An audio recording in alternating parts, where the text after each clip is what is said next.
There goes Davis. Oh, my God. Davis is going to run it all the way back. Auburn's going to win the football game. Auburn's going to win the football game. He ran the missed field goal back. He ran it back 109 yards. They're not going to keep him off the field tonight. Holy cow. Oh, my God. Auburn wins. Auburn has won the Iron Bowl. Auburn has won the Iron Bowl in the most unbelievable fashion you will ever see. Oh, welcome everybody to a brand new edition of The Dream Wager, episode 296 on this lovely Monday afternoon, August 14th, 2023. As always, I'm your host, D-Rock, and joining me, I think he loved the new intro song, one of his favorite calls of all time. My main man, our NBA guru, Elvis. How you doing today, kid? Dill, I'm doing I'm doing okay, Dill. You know, I can't lie to the people out there. Your boy's tired. It's been a rough 2 days, been long, but we're here on the show, ready to give some action, boys. Let's go. You know, hopefully this isn't a little escape for everyone today. We'll talk a little sports, give out some winners, hopefully, and we continue our 2-a-days. We'll start with the NFC North between the Packers and the Bears. We got some baseball plays as well, but you know, it is the offseason in the NBA, but the 76ers and James Harden continue to make headlines. You know, figure a few months back, it was so weird because he's made it known where James Harden doesn't want to play for the 76ers. So my question off the bat to you is, you knowing him and him having to play for your organization, why would you opt into the contract? That's my first question before we ask about, you know, him demanding and saying he's not coming to training camp. Why opt in? Dill, because it makes you easier to be tradable. You know, when you opt into a contract, you're already signed to play the upcoming season. So if you're traded to a team, you don't need to worry about redoing a deal or a contract extension till after the season. You're already signed for this season. That's all that matters. So that's what I believe, Dill. I think that's what makes sense because, and at the end of the day, is it possibly a chance? Maybe James Harden and his agent believed maybe they wasn't going to get the money they wanted in free agency that was already on the table. You know, all they had to do was sign, like, yeah, we're opting in and we're getting this amount of money fully guaranteed. Maybe the Sixers wasn't trying to match that type of money on the extension. That will also make sense as well. I mean, if I was a 76er fan, I'd kind of be annoyed at this point. You know, he is better than the alternative to not have him. I will agree on that point, but he's made it clear he doesn't want to play with this organization. At a 14-year-old camp in China, he's basically saying the owner and the GM are liars. It was kind of crazy for him to say that. I woke up and I thought, like, I don't know, he had like an exclusive with Shams, but Shams just released the video and you know, apparently the 76ers couldn't get anything in trade talks, so they shut down trade talks with the Clippers. That was his main destination where he wanted to go. So he's come out and says, you know, he has no plans in participating in training camp. He doesn't want to be a part of the team. So, I mean, I don't think he stays off the court. I think eventually he's going to push the needle and get a trade done, but it puts the 76ers in a weird situation, don't you think? Yeah, Dill, but I personally think they're just waiting on what Portland's going to do with Damian Lillard. Just because, you know, you don't want to, you know, last season when, you know, Utah ended up getting, 5 first-round picks for Rudy Gobert. Oh, you know, my God. That will possibly go down as one of the worst trades in NBA history. So maybe they're not trying to see, like, hey, we're not trying to, you know, possibly, you know, get a horrible trade done. Let's just see what Portland is able to get for Dame, and then we work off that. Because if Portland is able to get, you know, X amount of picks, X amount of players, I think, you know, Philly will be able or deserve to get X amount of picks and X amount of players. Because I think James Harden's drop off ain't that major from Damian Lillard. If you ask me personally, Dale, I think they both still top 5 point guards. They're still in there. And to be honest, they're both in the tail end of their prime. You know, Damian Lillard's in his 30s as well. James Harden, we saw him in a second round in game 1 go drop you 50 in Boston and steal a game. So, you know, he still shows you that he's able to get it done. He just needs a supporting cast like MVP in Joel Embiid to get the job done, Dill. But yeah, We saw James Harden just a few months ago drop 50 steal game in Boston. What we saw Damian Lillard do in the last 8 months, not much. So I think Philly's just sitting back, waiting on what is Portland gonna do, because we're not about to give up James Harden for just this, and then Portland gets X, Y, and Z for Dame. Yeah. Yeah, what's going on, Z players? He makes a good point. Like you said, top 3 worst trades in NBA history. But, I just hope there's not another league memo going around, because they were talking about one with Dame Lillard, how they got to stop, and how he keeps just adamant wanting to go to Miami.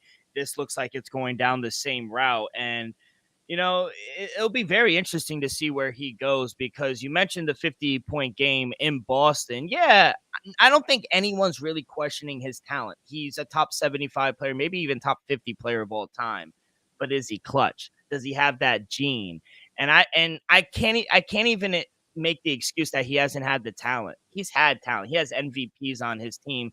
They could just never get there or win the big game. So I do worry about that. I worry about his overall willingness to come into training camp in shape, willing to take a pay cut for others, because he is getting to that time. He did take a pay cut last season, Dill. He did do it. He did take a $10 to $15 million pay cut last season.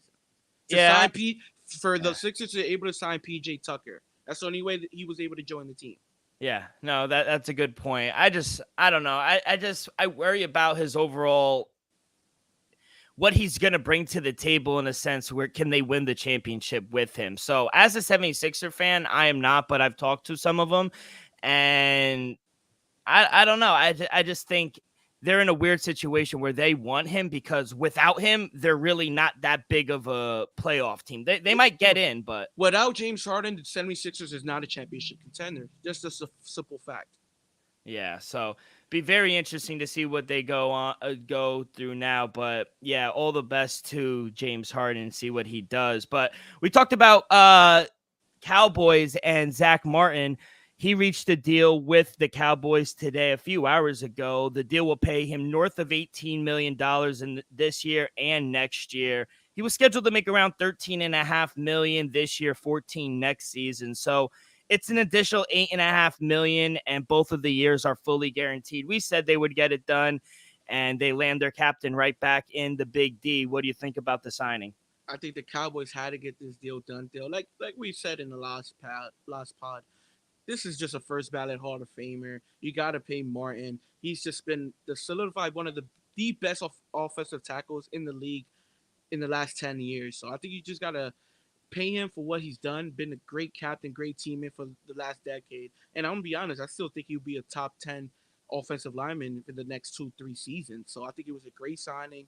I'm just glad that they was able to work something out before things got ugly. Remember, like I said last pod, you would have got Johnny Manziel. So be thankful, people. Yeah, it could have went left on a couple bad days if they got Johnny Football. But first of all, that's such a hard name, Johnny Football. Let's be honest. Yeah, legendary. He might be one of the best, most exciting. Him and Tebow. He's like the literally the complete opposite of Tebow, but both extremely competitive and best college football players I've ever seen. But yeah, I'm happy he got it done. Actually, I think he is a little underpaid. I think he took a discount to be honest. Yeah, he could have easily got at least 20, 25 deal, especially what we saw. Brown got, he got upwards of $30 million, almost $30 million. So I think he could have been a few $1 million short from those guys. 100%. So very interesting. Glad they got it all worked out in Dallas and Zach Martin got paid. By the way, NFL preseason, we love to overreact, overhype. I do. Best stat line I saw the week, and I'm sorry, but it's going to have to be one of the guys we're about to talk about a little later on. And it's my boy, Justin Fields. 3 for 3, 163 yards and a touchdown. I mean, if that doesn't scream league MVP, I don't really know what does. But he had a really good Stetson Bennett. Guy's 28 years old and he's lighting it up. He looks to take the reins of Matthew Stafford soon. I thought that was a great display in the second half. And also, Russell Wilson still stinks. It took him 2.5 quarters to score a touchdown against the Arizona Shocker. Cardinals. So, and also favorite moment in the preseason so far, where we trolled Sean Payton, where he said he doesn't like bucket hats, interviews, and jerseys off the sideline. And then Garrett Wilson does an interview with his jersey off, sunglasses, and a bucket hat. So we're trolling him, and we have this weeks 5 circled. But yeah, I thought preseason has been fun. And I hate the people on Twitter, real quick, Elvis. I hate the people on Twitter and online are saying, it's just preseason. Like, no, if I want to overhype and blast Justin Fields and the great performance and say he's the MVP, I'm going to do that because that was amazing. So don't rain on my parade. Fuck you, dude. Like, I hate people are like, it's just training camp. They're doing it against the B team. I don't give a fuck. That shit was amazing to see. 3 for 3. Just let my boy DJ Moore work. So I thought it was amazing. Did you be able to catch anything this weekend in the preseason? Yeah, Dill, I was able to catch some action, Dill. I'm not gonna rain on your parade, Dill. I'm not gonna be that guy. But did the ball travel further than 10 yards in any of those throws? Didn't need to. So great, great stat line. Great yards after catch by DJ Moore, and who was the other guy? I think it wasn't Montgomery. He's not there no more. But it was a running back. Shout out them. Great runs after catch deals. Play broke down. Justin Fields was able to just toss it over there and get 70 yards out of the play. So shout out Justin Fields. I hope he's able to do that often, be successful this season, Dill. But yeah, I think you're getting. You don't think so? No, it's just because the throws. Dill. It's just because the throws. But the second one, man, broke like 7 tackles. Yeah, elusive. Yeah. That offense, man. I'm telling you, it's gonna win you some games this season. And if he didn't throw it behind the line, Stetson Bennett definitely did. 17 for 29, 191 yards. He took care of the football. He threw a touchdown. I like this kid. Stetson Bennett is good. It never was it's just he's like 45. Yeah. So. That's the only thing about him. This kid just won back-to-back national titles. Still, he's not a scrub. And I love teams like the Ravens who take that shit very seriously. So do the Bills. The Bills are another team that take preseason very serious. Ravens, they beat the Eagles by 1. It's 25 games in a row. They're just, you got to take them. You have to take them. By the way, you saw that 60-yarder. Oh my God, what a boot that was as well. There was also, I forgot the kicker's name, but there was a first-round kicker they traded up for in the draft, and his first kick in the NFL was a 40-yarder. He missed wide right. And it's just funny. You go and trade up for a kicker in the first and second round, and then he goes and misses, which should be a chip shot for them in the NFL. So, I don't know. I love preseason, and anyone that says they don't love preseason, fuck you, because I love preseason and I'm always gonna overreact about preseason. So never overreact about preseason. No, I love that shit. So let's get into these plays. Oh, I have breaking news. I wish we had breaking news. Yep. I have breaking news. Elvis already knows what it is. And we hinted at it a few weeks ago. Ezekiel Elliott is signing with your New England Patriots on a 1-year deal. Base $3 million, $1 million signing bonus. He could make up to $6 million with incentives in the deal. 1-5. He's gonna start eating in Foxborough. We had a feeling he was gonna go there. You said you really didn't want him. He is now a part of your organization. Please don't mouth him. First of all, Dill, shout out Zeke. Welcome, Zeke. Let's go. We got Zeke. We go D. Ohio. I told you he'd get signed. I told you. Dill, you owe me something. I was only 2 months late. 4 months late. But Dill, is it a great signing? No. Is it a good signing this late in camp?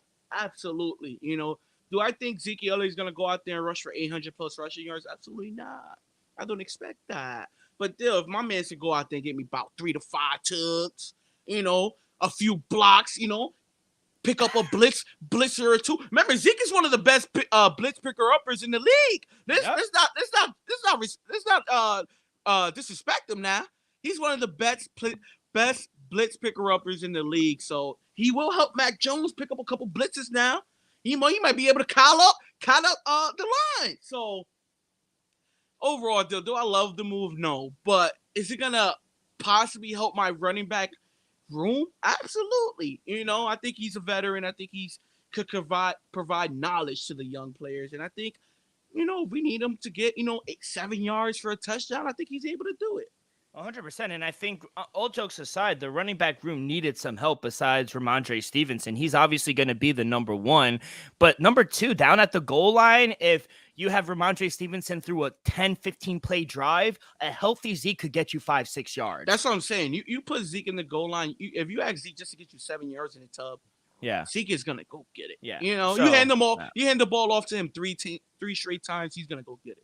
100%. So, no, I actually do like the move. You're getting him cheap, especially off of that huge contract. It's only $3 million on the books, up to $6 million if he does hit all the incentives, which haven't come out yet. But I actually like the move. You're getting him for very cheap. We knew you guys were in the market for a running back. It was Dalvin Cook, but it looks like it's going to be down to two teams. It's going to look like it's either going to be down to the Dolphins or the Jets. So it's not going to be the Jets. It's going to be the Dolphins. You know why? You already know why. You already know why. So it's gonna be Miami. I don't think the Jets already let him walk out the building. If you guys wanted him, he would have been there on week 1. He would have been on Hard Knocks on Tuesday's episode, Dale. Well, we control what we put out there. So exactly. I mean, I told on the team. I told you this last pod. More that I thought about it, he's a luxury. We don't need him. We drafted the young guy from Pitt. They love him. You have three running backs on rookie deals. You don't need them. And we have Michael Carter Jr. as well. We got 4 running backs. It's just a luxury. Like, obviously, he would be an improvement to the running back room, but it's not a need. We need help on offensive line, if anything. Realistically, if he gets dropped into that running back room, is he the best running back in that room? Realistically. If you got to think about it, he's not. Yeah, so then I honestly, if all things are equal and everyone's healthy, I would take Breece Hall, to be honest. Dalvin Cook back half of the season was strong, but 100%. Breece Hall first 3 games of the year were fucking electric, you know? Exactly, and I think that's why I would rather have Breece Hall. Now, he is the second best, but if and the reason people would say, oh, well, Dalvin Cook's better than Breece Hall. Well, yeah, he's been in the league for over 7-8 years. Obviously, these guys have been in here for a minute. But the eye test and what he can, that spark, he just has to be able to stay on the field. So, no, I agree. I am happy for the Patriots. I do think it is a good move for you guys. But yeah, I saw that pop up while we were recording. I was like, I gotta break it to my man. I know he saw it as well. But let's get into these picks. And you telling me you have more picks than me on the diamond, and that's surprising. First time ever, I think. But yeah, small 9 card. Usually on Mondays it's a smaller slate. But I'll let you lead it off. Yeah, let me start it off. 7-10 start. Guess what, Dill? We headed to Queens, New York. Your New York Mets taking on the Pittsburgh Pirates. Guess what, Dill? Give me the Pittsburgh Pirates money line. Plus 118. It dropped to -4. It dropped to plus 114 because I put it in.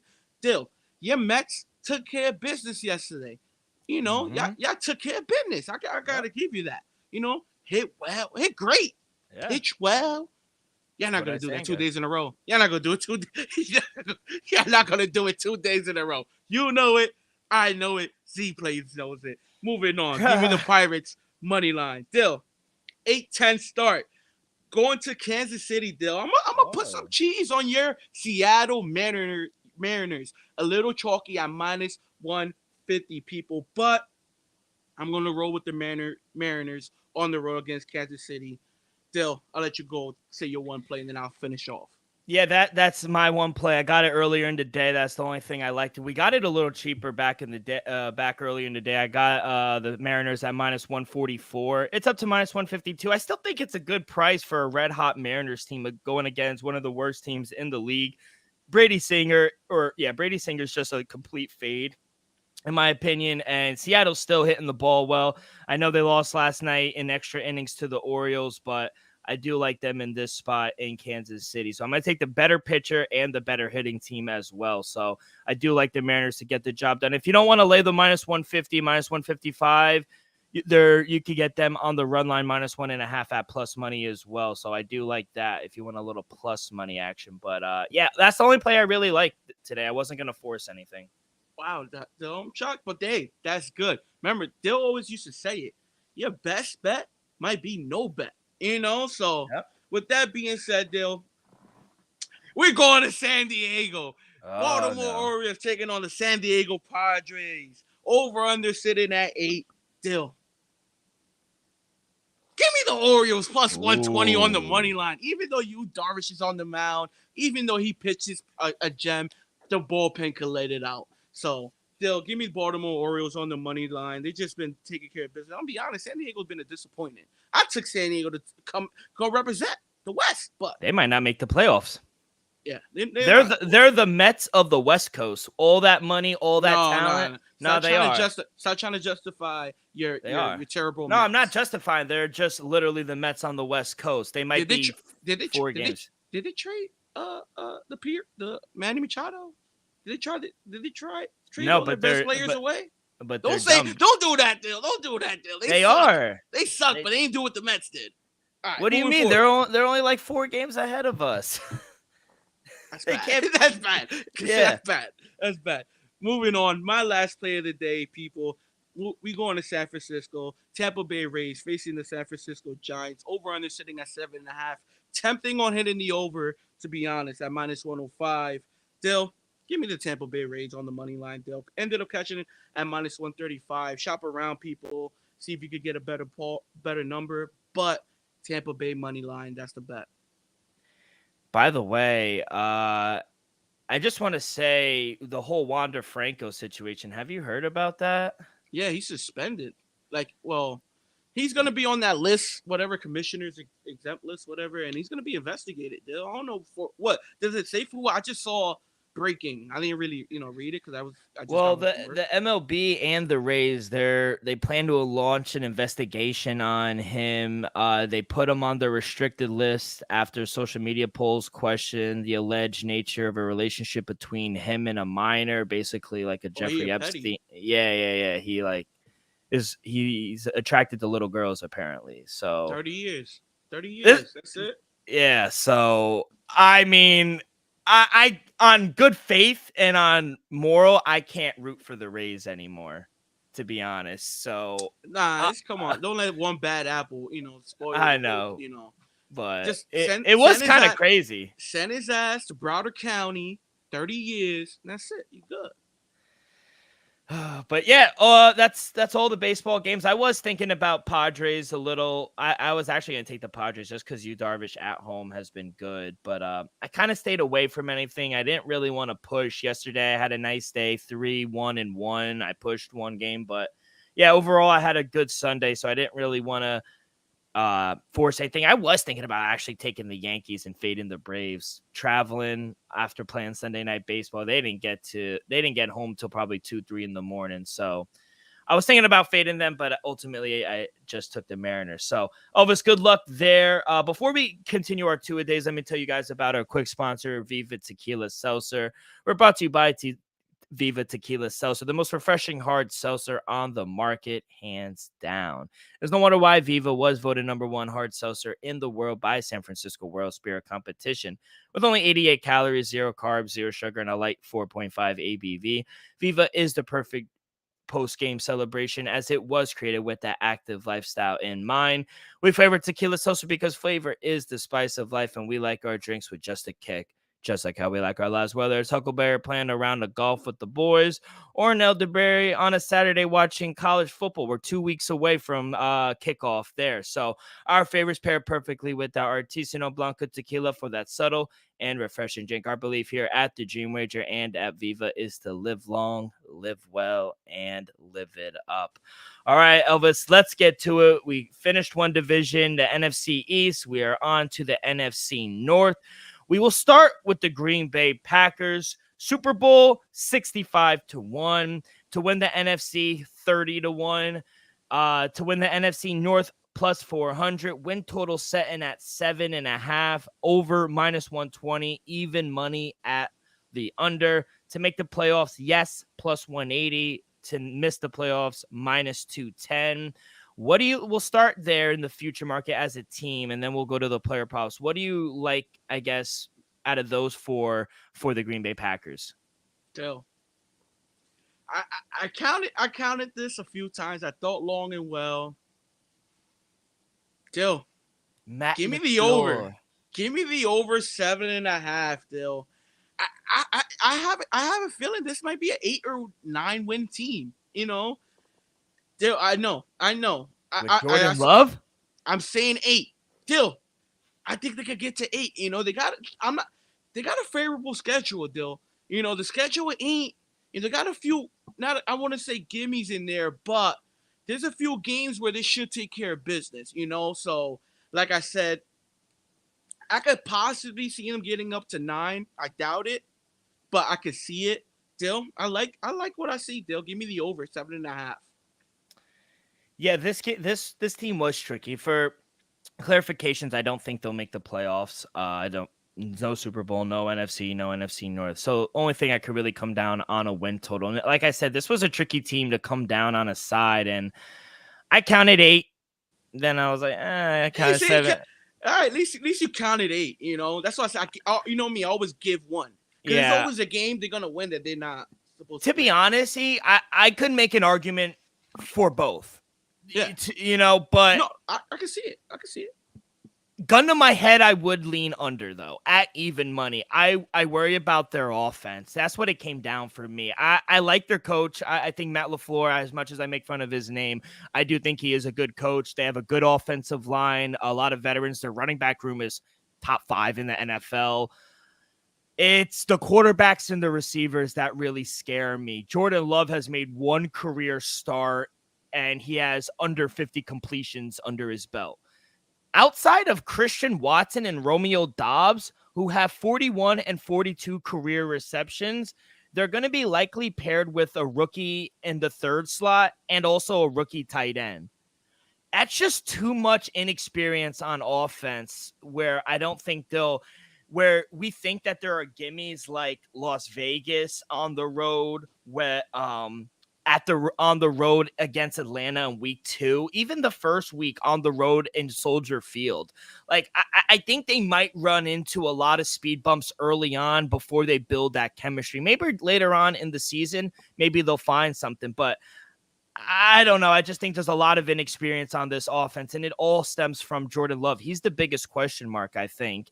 And also, they got very fortunate last year. They didn't struggle on defense being hurt, so injury regression is a thing, especially on that defense. Their secondary is concerning as well. I don't think they have the best secondary, especially safeties as well. So I don't know. For me, it came down to I think a lot has to go right for this team to win 8 games. And they're only favored in 5 games this season. So gun to my head, I would lean under. If everything goes right and they do stay healthy. They were the 6th most healthiest team last season where they didn't get hurt by the injury bug, thankfully, and they still just won 8 games. But that was with Aaron Rodgers. With this team, Jordan Love, I don't know. I really don't see it. So I got to go under here at even money. So nothing official, but if you guys did want to play, I would lean under. Elvis would lean over. Speaking of Jordan Love, let's start with him. His passing touchdown set at 21.5. Over is at even money, minus 128 towards the under. His passing yards, 3,300.5, minus 112 both ways. I'll let you start. Which one you feeling for Jordan Love? Dale, I'm with you, Dale. It's a question mark. I just don't know what to expect from Jordan Love. I could just go by Matt LaFleur's offense, what I've seen in the last 2 years, and last 3 years. And to be honest, I think they're going to be a run-first offense. They have A.J. Dillon. They got Aaron Jones. So I'll lean over 21.5 touchdowns just because I feel like that's a short number. For 17 games, he's a clear-cut starter, number 1 in week 1. So I think he could average anywhere, possibly around 25, 28, possibly. I doubt he nips 30, but I give him a shot, though. I just feel like 21.5 is too low, so I'm gonna go over 21.5 passing touchdowns. You understand? You got two deep threats with Dobbs and Watson. I'm pretty sure they're able to catch a few. I'm not saying they're gonna have fucking 10 each, but I'm sure they'll be able to catch a few bombs, and they run to the end zone with it, though.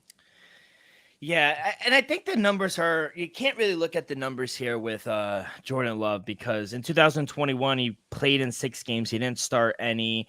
He had 2 touchdowns and 3 interceptions, and then he had 1 start last season, but he did play in 3 other games. He had 1 touchdown for 195 yards. So nothing real career-wise for Jordan Love. He's a big question mark, but I would have to pass on everything. 3,300 seems a lot. Seems like a big jump. And I get it. Matt LaFleur is a good coach, and I do think he'll put him in the right situations. But it just goes back to the inexperience with especially the rookie tight end, the rookie slot receiver. I like Christian Watson. Don't get me wrong. I do think he's a good number one. But outside of him, I don't trust Dobbs. He has a little more experience, but he's not really I guess he could run a hitch and go, or he could run a post, but I don't think he causes much concern for a lot of teams' secondary, especially good secondaries. So I don't know. I'd have to pass on everything with Jordan Love, to be honest, just because I really don't know what to expect from him this season. So I don't know. I've seen a few things. I saw. Remember 2 years ago he started that game against the Chiefs. Yeah, he didn't look good on it. No, was Steve Spagnuolo's defense as well. That's also a thing. You got to respect Coach Spaz, but. I give him a chance to flourish. I'm not saying, he's going to throw for 3,500 passing yards. I don't think he's going to go over his passing, but, I could possibly see him having success still. Remember, this thing the Packers been doing, having these quarterbacks sit for 2 seasons, it's been working, Dale. I'm not saying, hey, we're going to see Brett Favre, we're going to see Aaron Rodgers, but I feel like we could see a comparable quarterback, Dale. Yeah, and I hope so for his career and for Matt LaFleur too, because if he has a bad year and they just tank, it doesn't. I don't think it's gonna hurt Matt. No, he's one of the most winningest coaches. Especially first year post Aaron Rodgers. If maybe 2-3 years down the road, if they're still a sub 500 team, absolutely, Dill. But first year without an historically great quarterback, you can't just.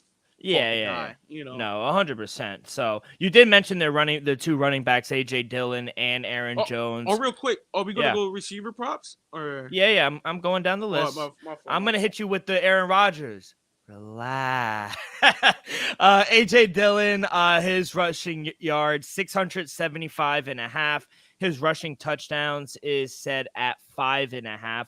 I'd pass on the 5.5 touchdowns, but 675 for AJ Dillon, who in his rookie season, he only had 46 carries and he rushed for 243 yards. But outside of that, the jump that he took, 2021, 803 yards, his best season. He had 6 touchdowns. Last season, he had 770 yards with 7 touchdowns. Give me the over. I don't think he's less than a 700, 750 type back. So to get under 700, 675, I think the number is too low. And I agree with you. I think early on, to try to take some of the pressure off of Jordan Love, they're going to run the ball a lot. And I think he's an up and hill down back, AJ Dillon. He's going to go through a fucking linebacker's chest, whereas Aaron Jones is kind of more shifty, a little more fast. And he's more as a pass catcher as well. Exactly. So AJ Dillon will just put his shoulder down and try to run you over. I think his rushing yards is a little too low. So for AJ Dillon, I got his over rushing yards, 675.5. What about you? Dill, I'm gonna take Aaron Jones over 800.5. Dill, like I agree with everything you just said.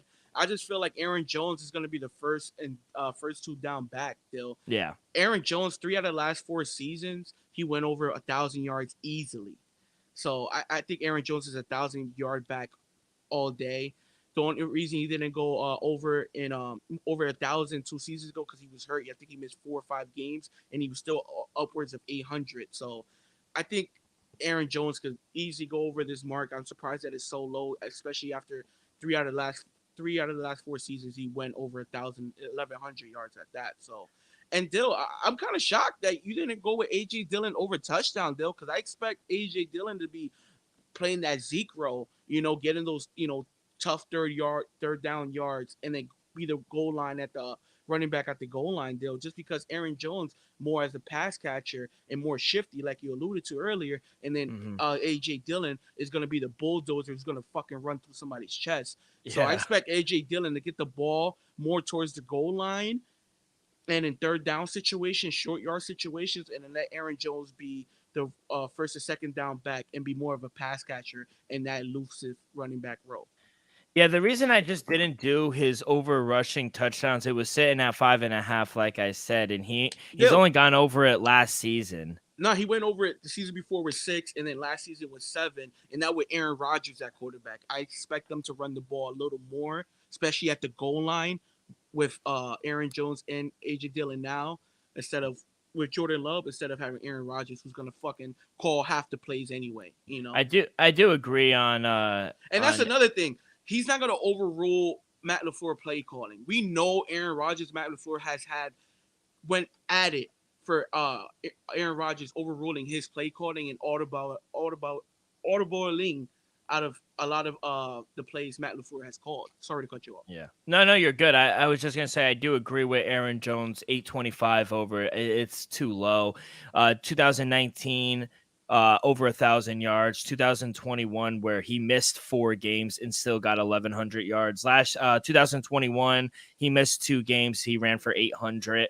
And then last year, he ran for 1,100 yards as well. So I do like over 825. I do think, regardless, I know he catches at least anywhere from 45 to 50 balls a season. He's still going to get 170 200 carries. Yeah, at least. So, and if he could stay relatively healthy and maybe miss a game or two. He missed a game or two last season as well. I had him in fantasy.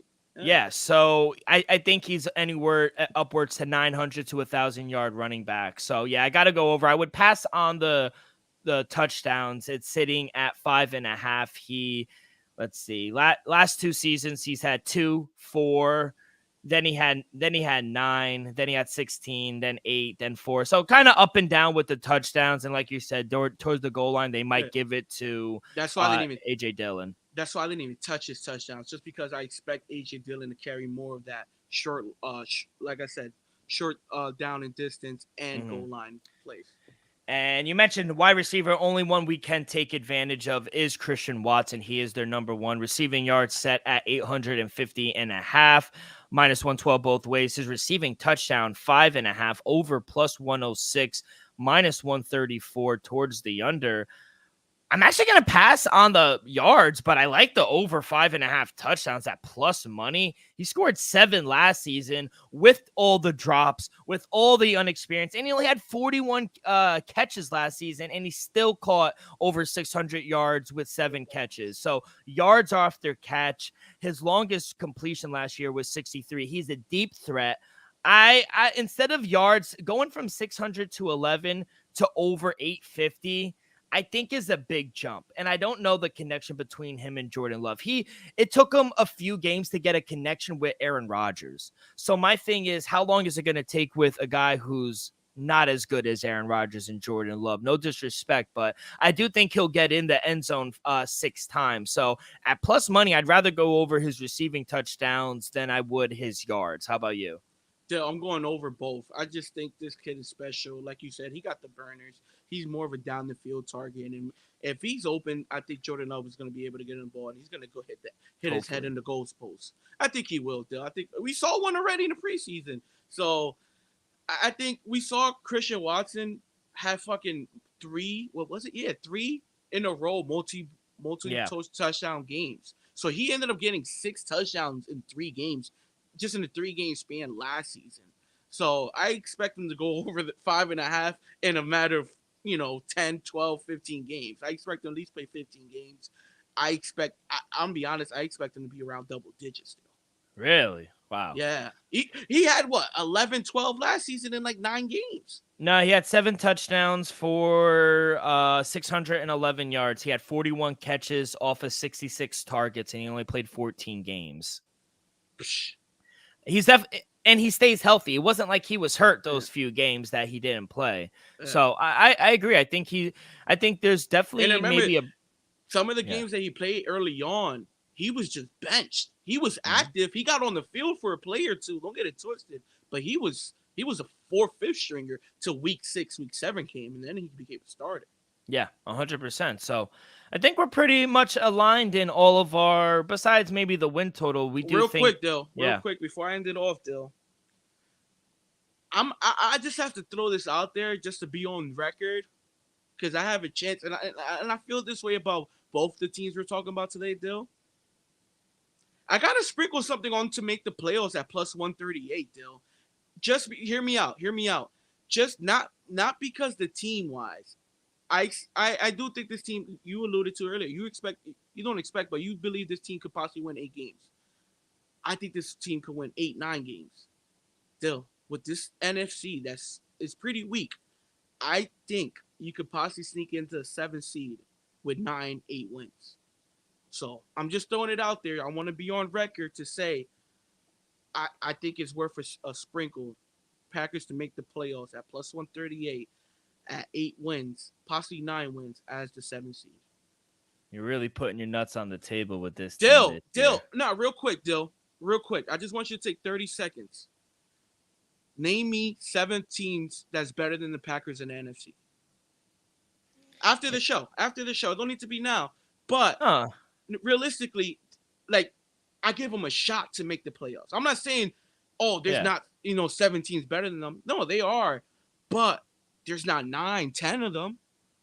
Yeah. You know what I'm saying? So yeah, with a win or 2 extra there could lead them into the playoffs? Possibly.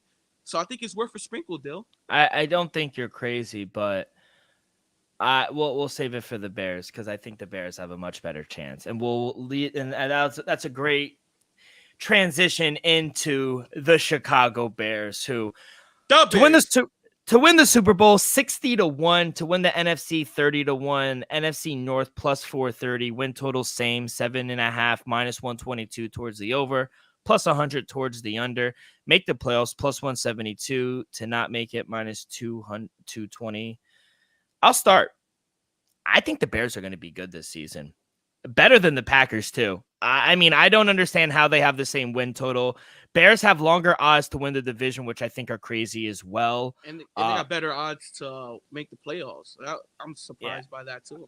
I love this. Is my favorite bet of the day or for the show. Give me the over 7.5 wins. I know it's a little chalky at minus 122, but I counted 8, 9 wins for this team this season. They have the 6th easiest schedule out of the whole league.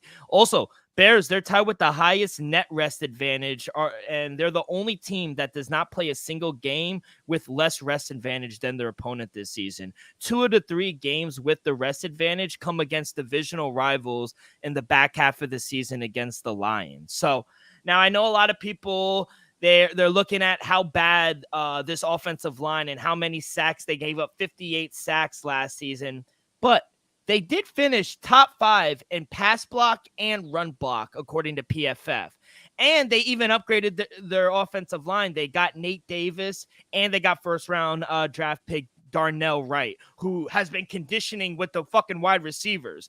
So they improved an already good line with Fields entering his 3rd season. I think it's going to improve their sack rate. Bears were 1-7 in 1-score games last season. I think Matt Nagy tried to save his job putting Andy Dalton in.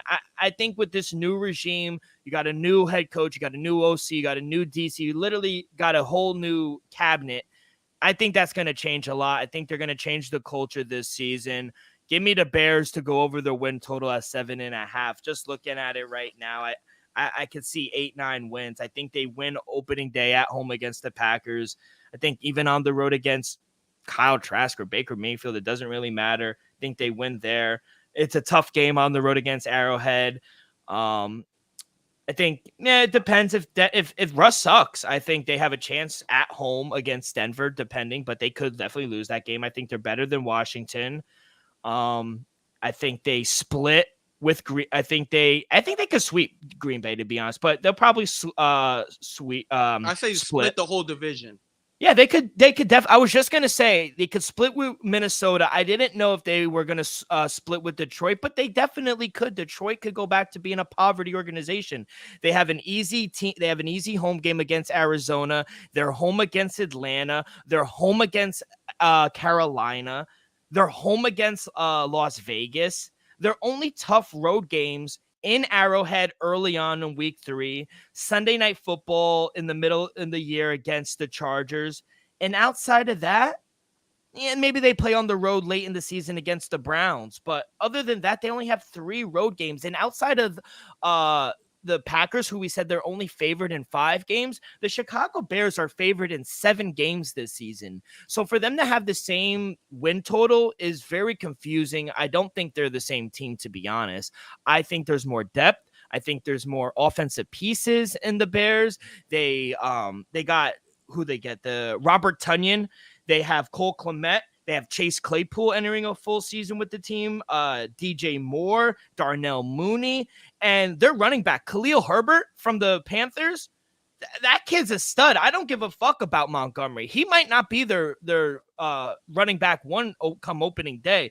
From everything that I've heard, Khalil Herbert, it's his job to lose. So they have a 2-headed running back machine themselves.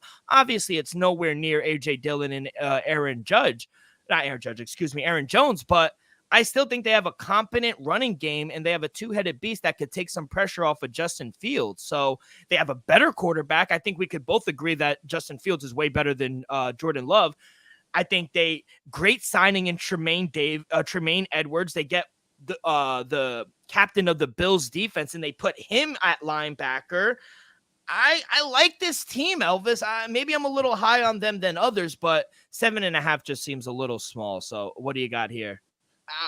I like what everything you said there. I just wouldn't agree that Justin Fields is way better than Jordan Love. I would say better, but what has Jordan Love done? He has 1 start. Still, what has Justin Fields done? Justin Fields, he rushed for over 800 yards last season. Let's look at his stats. No, I understand. He threw for 2,000 yards last season. His rookie year, he threw for 1,800 yards. Wow. Yeah, it's better than Jordan Love. It's way better than Jordan Love. Jordan Love has barely seen game time. I you can't even that compare them. I understand that, but you saying 2,000 yards is impressive? Yeah, for a guy that finally was able to play all 16, 17 games.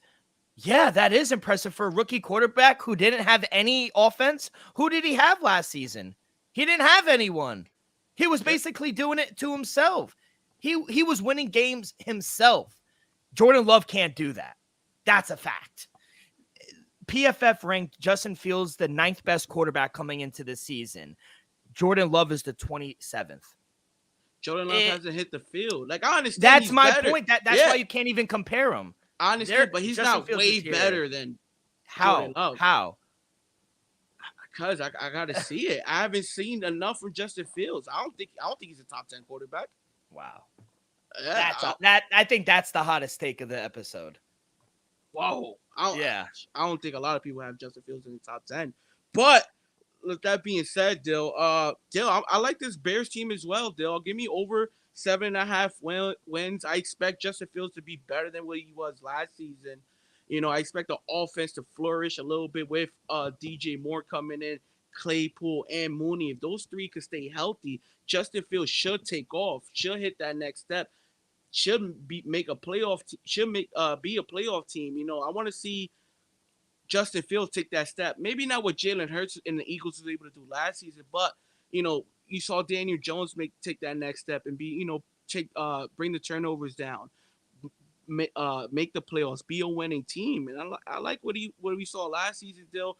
We saw what Justin Fields was able to do with his legs. It's just, what could he do with the arms? Could the arm back up the legs, Dill? I don't need to see nothing with the legs, Dill. He's one of the best running quarterbacks we ever seen in NFL history. So I just want to see if he's able to hit DJ Moore, Claypool, and Mooney as consistent as we hit as many highlights as we saw him running the ball, him passing the ball. And I think the Bears could possibly be special if Justin Fields takes that next step passing the ball. Yeah, and for all the reasons you mentioned for the Packers, I think they have a better chance to get to the playoffs. So at plus 172, I'll take the Bears to make the playoffs as well, because you're mentioning the NFC. I think two teams get out of the NFC East. I think one team comes out of maybe two teams come out of the NFC North. You got one team out of the NFC South.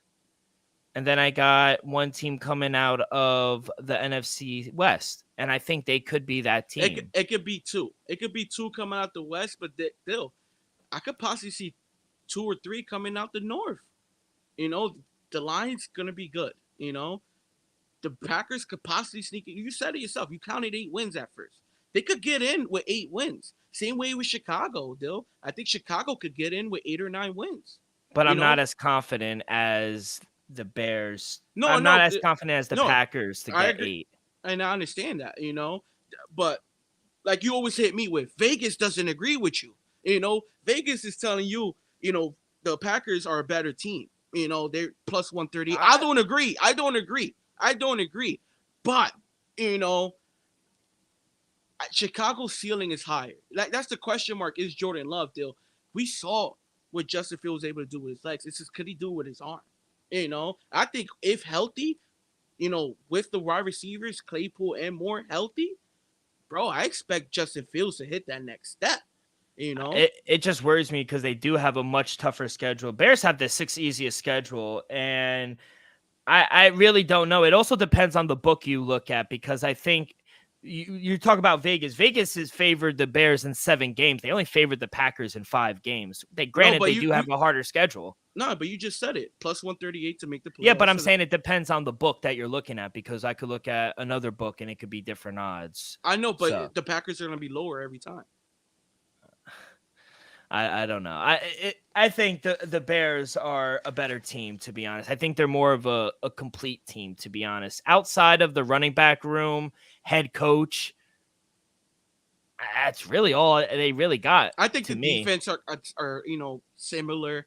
I don't think they're either a great defense, but they're not bad. I think both defense could be in the middle of the pack, if not, possibly top 10-ish. I like you said, Edmonds was a great signing. I expect that front to always bring the noise. Chicago is legendary. So it's just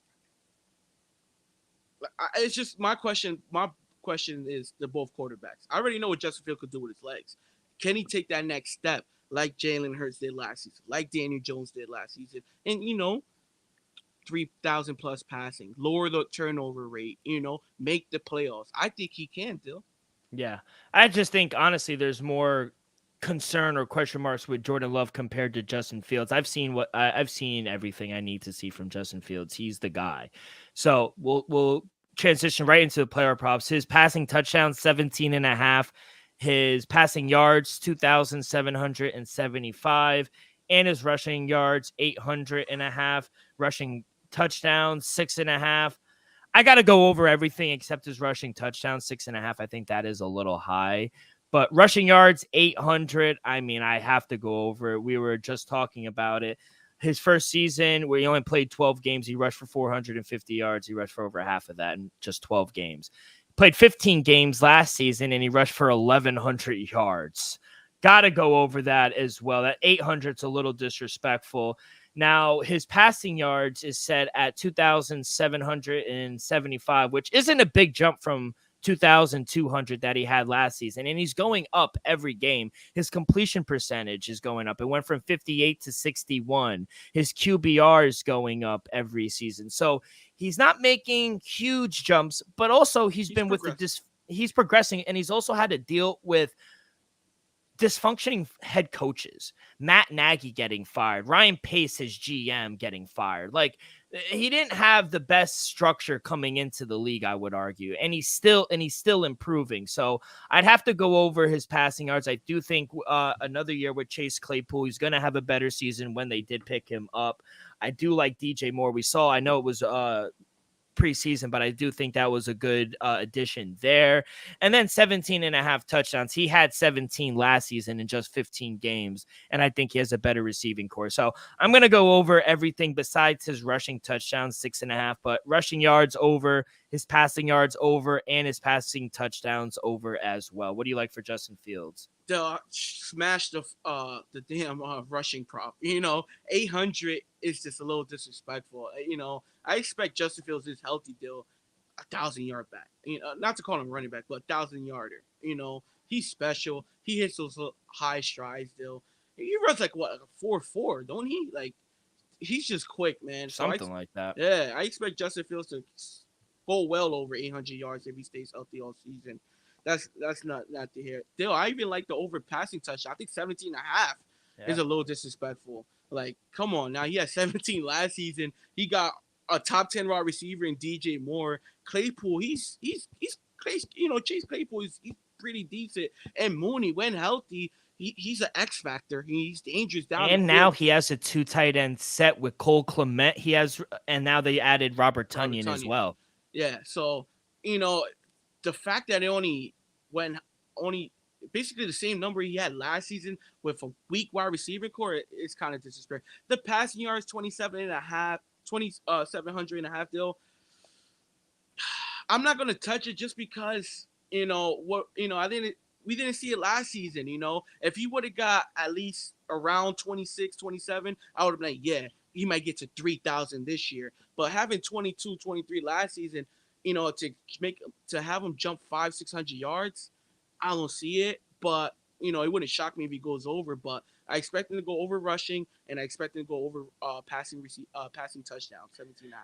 Now, like I said, running back Montgomery is listed as the RB1, but everything that I've been reading with camp, it's only been the second or third week of camp, so things could change, but it looks like they'll have their own, I guess, battle, or they'll split time between him and Khalil Herbert. Khalil Herbert, everything that I've been reading, he's a dog. He was the one that broke 7 tackles for that touchdown. Yeah, so he might fuck around and win the starting job. So I think that's why there's no running back prop right now. But you did mention DJ Moore.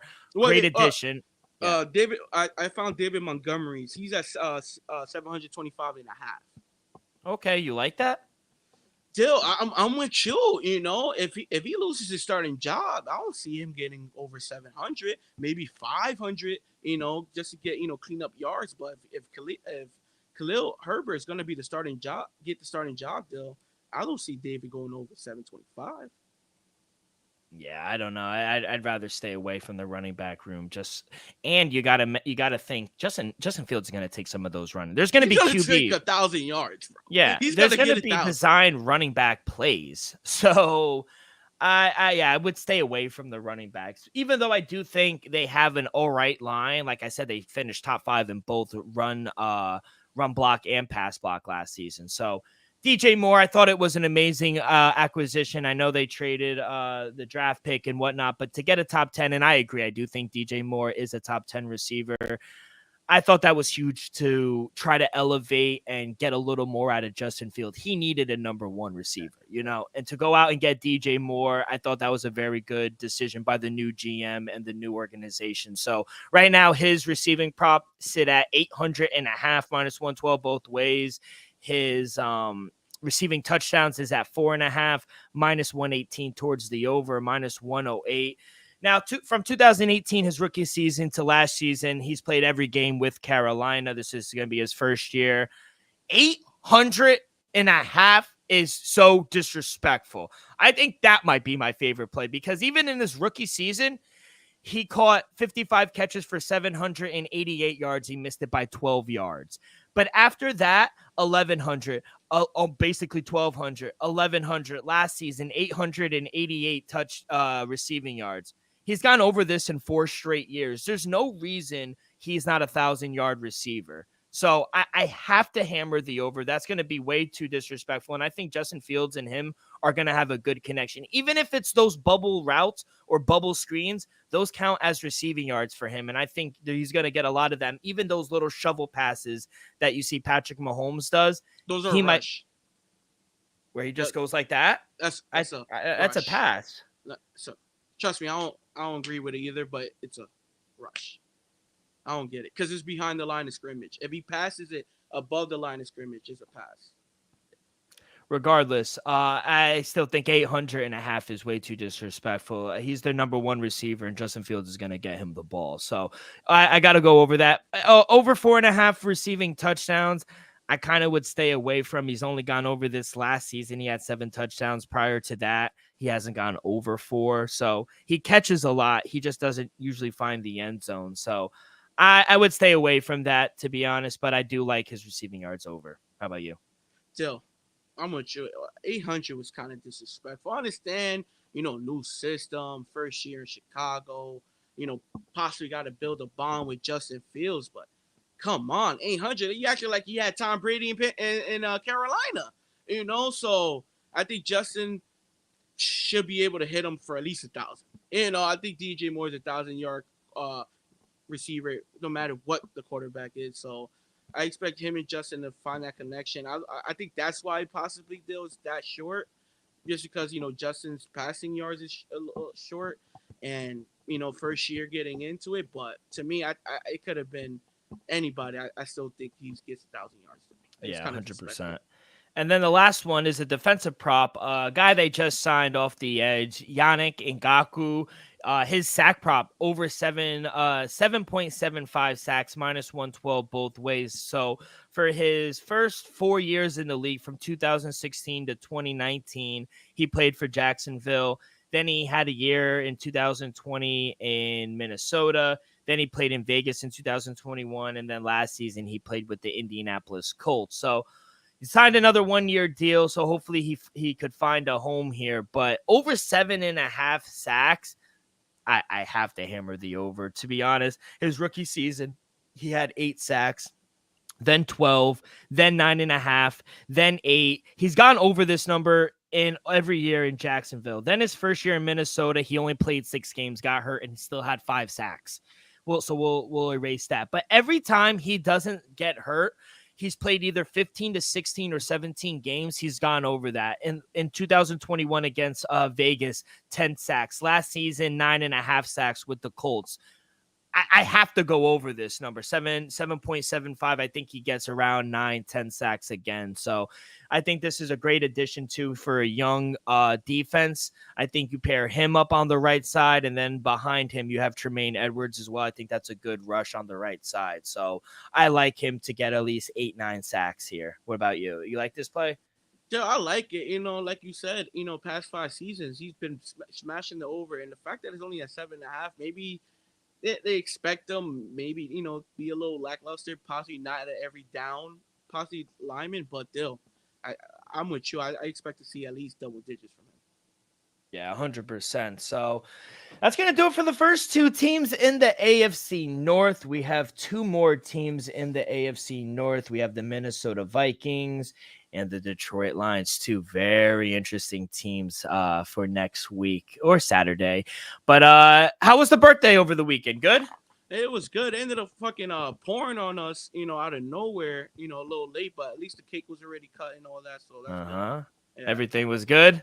Yeah, presents? yeah, how are you with the present? Are you a good present giver?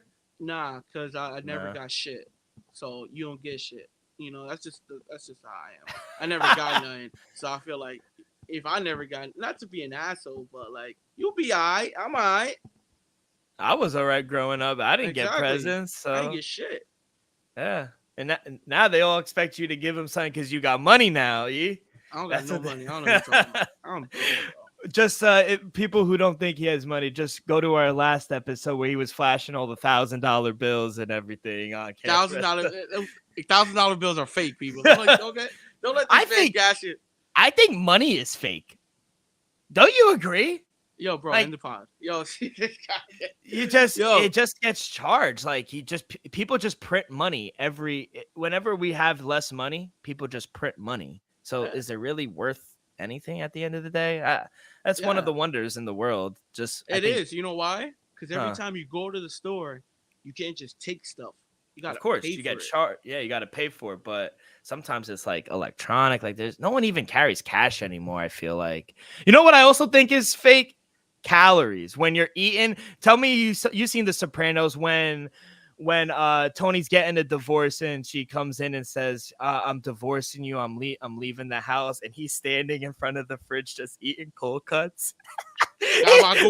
God, he doesn't care about anything. He doesn't care about calories. So that's another one I don't think exists. But Elvis, that's going to do it for this Monday edition of the Dream Wager. On behalf of our sponsor, Viva Tequila, Elvis, myself, we'll see you guys on the weekend. So enjoy the week.